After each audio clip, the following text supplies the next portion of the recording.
108 रुग्णवाहिकेवर पुन्हा प्रश्नचिन्ह. गर्भवती महिलेचा ऑटोतून प्रवास, भर रस्त्यातच बाळाला जन्म. नांदेडमधील मुखेड तालुक्यातील मेथी गावात एका 9 महिन्याच्या गर्भवतीला घेऊन नातेवाईकांनी चक्क ऑटोतून प्रवास सुरू केला. त्यावेळी प्रसूती काळ वाढल्याने महिलेची भर रस्त्यातच प्रसूती झाल्याची घटना समोर आली आहे.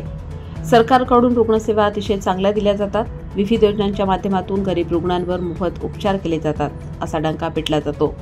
विशेष म्हणजे गर्भवती महिलांसाठी किंवा नुकत्याच माता झालेल्या महिलांची देखील काळजी घेण्यात येत असल्याचे सांगितले जाते. मात्र वस्तुस्थिती वेगळीच दिसून येते.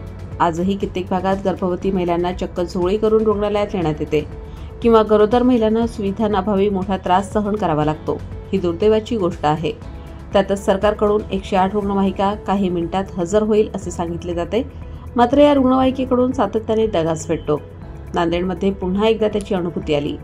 येथील एका 22 वर्षीय महिलेला प्रसूती वेदना सुरू झाल्यानंतर नातेवाईकांनी 108 क्रमांकावर फोन केला, मात्र रुग्णवाहिकाच उपलब्ध झाली नाही. 22 वर्षीय अश्विनी यांना आज सकाळी प्रसूती वेदना सुरू झाल्या.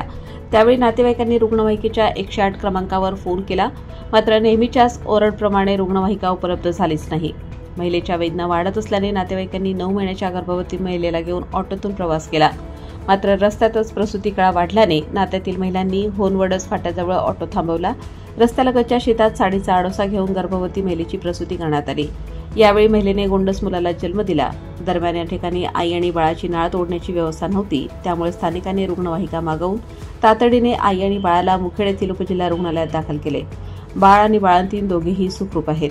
पुन्हा एकदा या घटनेनंतर ग्रामीण भागातील आरोग्य व्यवस्थेचा प्रश्न ऐरणीवर आला आहे.